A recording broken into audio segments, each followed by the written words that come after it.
Este canal presenta ciencia y comedia un tanto particular. Puede contener sonidos e imágenes fuertes, así como también dibujos muy malos. Y por su contenido, todos lo deberían ver.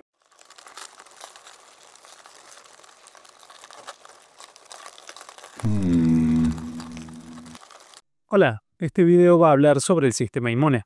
Si bien no va a ser súper complejo, puede ser recomendable ya saber algo del tema. O mejor aún, ver mi video donde explico un poco del mismo. Ahora les dejo con una animación que el autor cree pertinente. ¿Qué?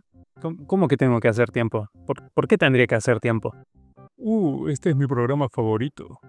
Pero no creo que estemos para eso, ¿o no, nena? Vamos a un lugar mejor. Quédate aquí un momento. Vamos, vos podés. Nunca más vas a encontrar otra chica igual de bella. Bueno, nena, según leí por ahí, sin fuentes fiables e incluso de personajes de mala monta y poca credibilidad, que no es necesario usar protección, porque así se siente más rico y las enfermedades tampoco existen. A la mañana siguiente. Oh, no, dormí mucho, nena, ¿no? ¿Nena? Oh, mis cosas no están. Quizás esté en el baño. ¡No! Oh, mi programa favorito. Son ustedes.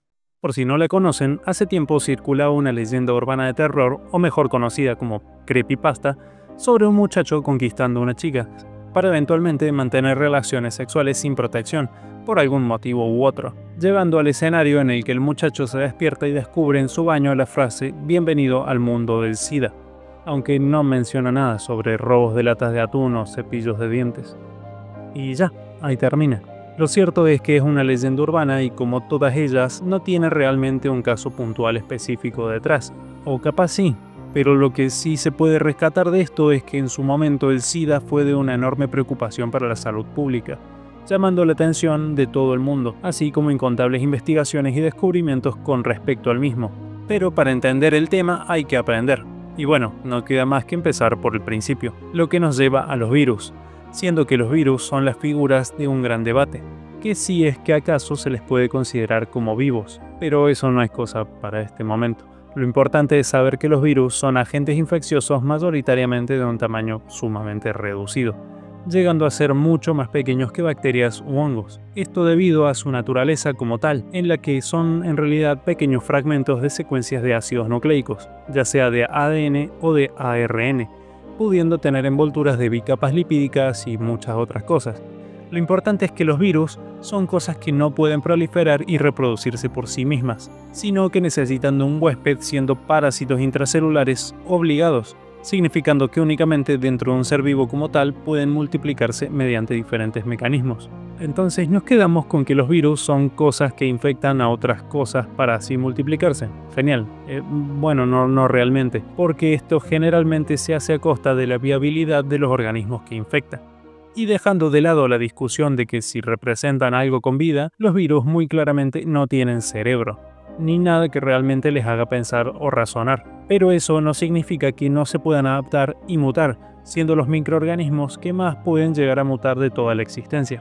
Con eso en mente, les presento al VIH, el virus de la inmunodeficiencia humana, uno de los tantos virus que rondan por el mundo, pero este en particular es sumamente conocido por prácticamente todos, aunque personalmente diría que a la vez es desconocido por muchas personas. Quizás sea por el estigma que tiene, ya sea por sus maneras de contagio o por las asociaciones del pasado, cosas que para mucha gente aún perduran y son tabú, y esto genera un gran daño, tanto así como para la prevención del mismo como para quienes lo sufren.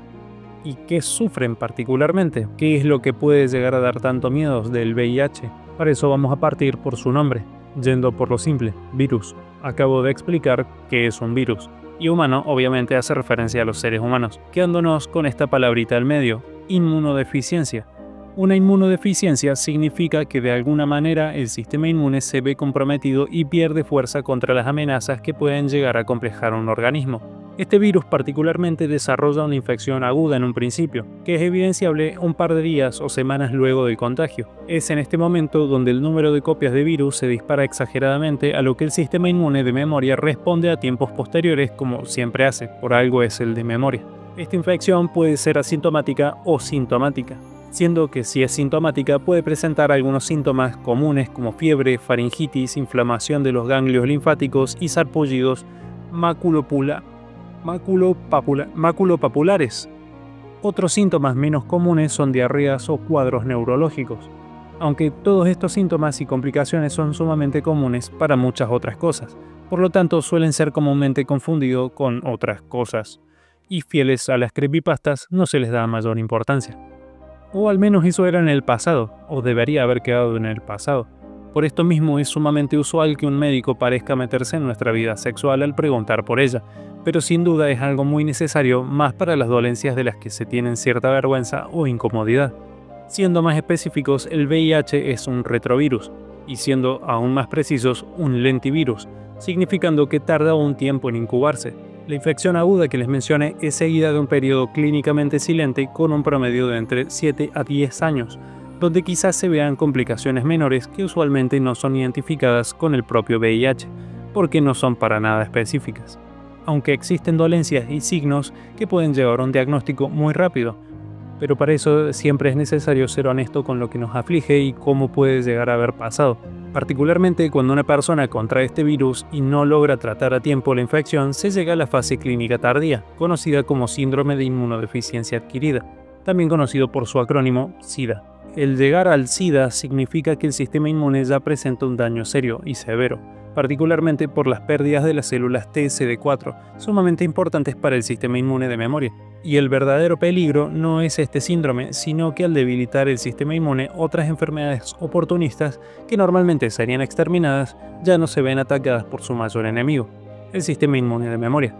Por lo tanto, pueden saturar y desequilibrar las pocas defensas de una persona y tomar su vida sin mayores complicaciones en caso de no tratarse. Entonces, resumiendo, el VIH es un virus que ataca el sistema inmune humano con el fin de poder reproducirse y replicarse, dejándolo débil ante patógenos y microorganismos. Y este virus lo hace de una manera sumamente inteligente y peligrosísima. Pero como ya fue mucha información, vamos a desestresar el cerebro viendo videos de gatitos.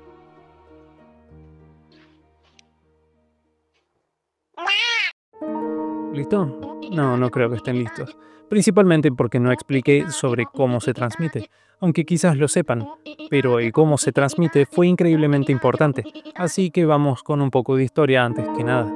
De manera similar a nosotros, otros animales se pueden ver afectados de manera sumamente parecida por otros virus. Si es que acaso tienen un gato y les importa la bola de pelos, seguramente en algún momento al llevarlo al veterinario habrán escuchado del VIF, virus de la inmunodeficiencia felina. Por lo tanto, no es de sorprender que haya uno para humanos, ¿no? Es un poco más confuso. Particularmente el VIH es una preocupación relativamente nueva. Es creído que el origen de esta enfermedad se da en África alrededor de los años 1930, donde el contacto humano entre chimpancés y otros simios originó con el tiempo el virus de la inmunodeficiencia humana. Esto porque, como dije, otros animales también sufren de infecciones víricas similares, como los simios sufren con el virus de la inmunodeficiencia de los simios. Lo que nos lleva a que, compartiendo tanto ADN con ellos y considerando que este retrovirus es el que evoluciona y muta más rápido de todos los virus analizados hasta la fecha, era cuestión de tiempo de que algo así surgiera. Y ojo, yo considero estar usando fuentes de buen criterio, pero si nos posicionamos en los años 1930, prácticamente todo el mundo era terriblemente racista y demás. Así que es posible que datos contaminados con malicia y o diferentes intereses se hayan inmiscuido en la información que se trabaja incluso hoy en día, particularmente por lo que estoy por mencionar ahora, la epidemia del SIDA. Desde el año 1981, el VIH tomó un importante salto en la información pública popular, con un reporte publicado por el Centro de Control de Enfermedades de los Estados Unidos, donde se detallaban 5 casos sumamente extraños de infecciones pulmonares en 5 individuos masculinos homosexuales, donde además se encontraron otras infecciones inusuales, siendo un claro indicativo de que su sistema inmune no funcionaba como debía. Los 5 murieron. Este reporte es considerado como el primero de lo que luego se convertiría en la comúnmente llamada epidemia del SIDA, que se dio en Estados Unidos entre los años 80 y 90, siendo que este virus se transmitía mayoritariamente mediante relaciones sexuales y fue sumamente observado en individuos del colectivo. Pero obviamente este miedo, así como la cantidad de contagios, se extendió por el mundo, cosa que si bien trajo cientos de problemas diversos que no voy a tocar ahora, al menos funcionó como catalista para llegar a un tratamiento. El virus de la inmunodeficiencia humana, que sin tratar desemboca en el SIDA, se transmite mediante fluidos corporales, como ya dije, teniendo como principal medio de contagio las mucosas tanto sexuales como anales, aunque también es posible mediante la sangre, ya sea por actividades con intercambios de agujas, otros contactos sanguíneos o la transmisión vertical de madre a hijo. Ahora sí, ya están listos para saber, finalmente. Las barreras preexistentes ayudan a prevenir el ingreso de los agentes patógenos, como lo pueden ser la piel o las diversas mucosas del cuerpo, como la nasal o la presente en otras áreas. Las mucosas son lugares que poseen alta cantidad de células dendríticas, cosa muy bien pensada por parte del cuerpo, porque es en las mucosas donde los patógenos y otros microorganismos se ven retenidos y posteriormente son secuestrados por las células dendríticas, que son las principales presentadoras de antígenos, lo que a grandes rasgos significa que las células dendríticas le dan una golpiza tan brutal a los microorganismos dañinos que los hacen pedazos y se los llevan a los ganglios linfáticos, donde se encuentran en gran cantidad los linfocitos TSD4, que son las que empiezan con el mecanismo de la respuesta inmunitaria adquirida. Pero esto es justamente el plan del VIH, recordando que en realidad no piensa ni nada, porque es en el sexo sin preservativo, o sea, en el momento de contacto entre mucosas sin protección mediante, donde el virus es captado por estas células dendríticas y las mismas se lo entregan a los linfocitos TSD4, que es la principal víctima del virus.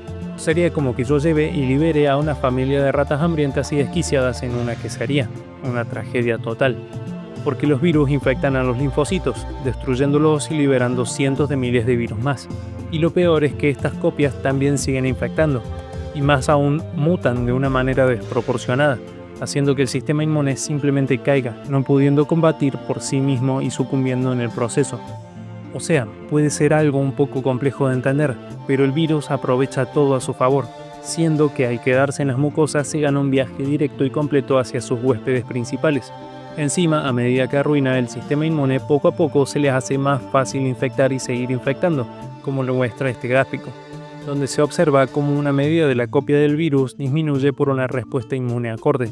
Pero esta respuesta inmune es eventualmente superada debido a la muerte de los linfocitos TSD4, cosa que tarda unos años y las copias del virus aumentan exponencialmente una vez acaban con el sistema que nos protege. Y esto es lo que sucede normalmente a lo largo del tiempo en una persona común que no recibe tratamiento. Pero antes del tratamiento quizás tengan algunas dudas que voy a intentar aclarar ahora, recordando que no soy médico ni estudio medicina, así que agárrenlo con pinzas. ¿No es que las células dendríticas recagaban a piñas a los bichos y los mataban para presentar sus restos como antígenos?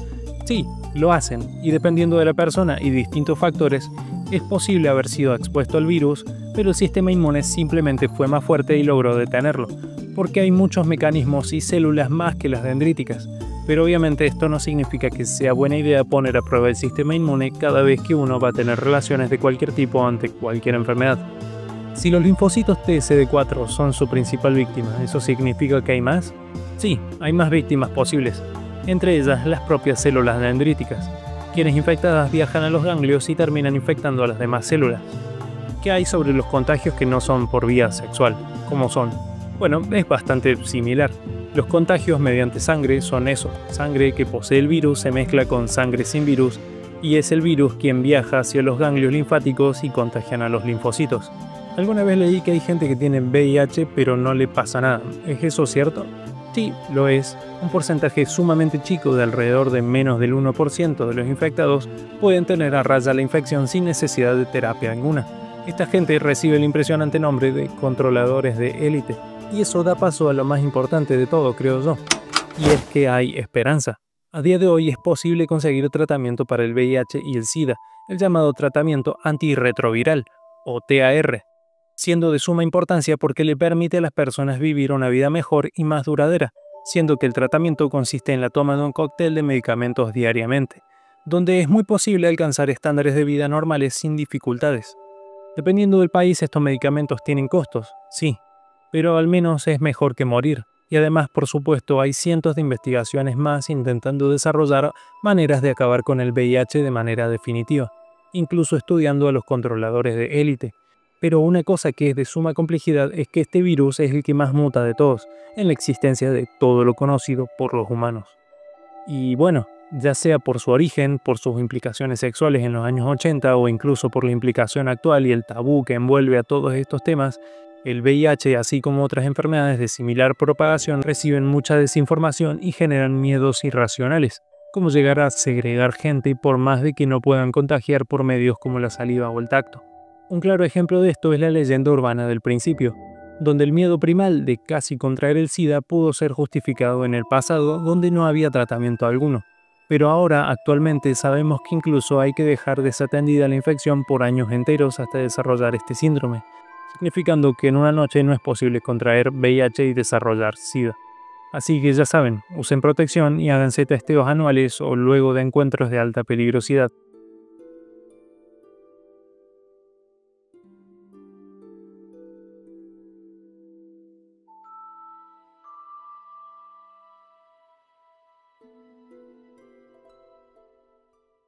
Ahora, en una escena post-créditos, no tan linda, les quería comentar sobre unas prácticas muy extrañas y sumamente peligrosas que en un principio pensé que también eran meras leyendas urbanas, pero aparentemente no es así.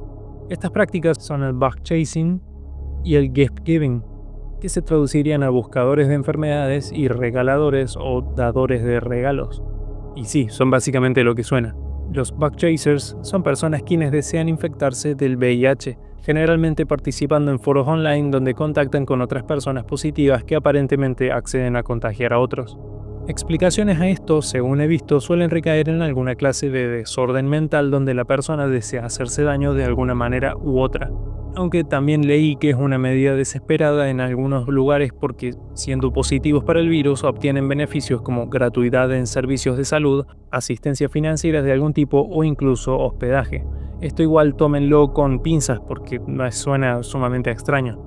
Por el otro lado, el gift giving es una práctica mucho más detrimental e ilegal, porque hasta donde leí esta práctica consiste en el traspaso no consensuado de la infección. Si es que me equivoco, corríjanme porque suena bastante mal esto, la verdad. Esta gente comúnmente sueña con esparcir el contagio al mayor número posible de otras personas, en el camino mintiendo sobre exámenes médicos así como cualquier posible enfermedad que posean, lo cual por si no lo saben es terriblemente ilegal. El porqué también supongo que radica en alguna clase de desorden u odio hacia la gente no contagiada. No sé realmente. Si saben algo a profundidad sobre esto, coméntenlo. Curiosamente, este gift giving podría plenamente justificar la leyenda urbana del principio. Así que bueno, se pone rara la cosa a veces. Chao.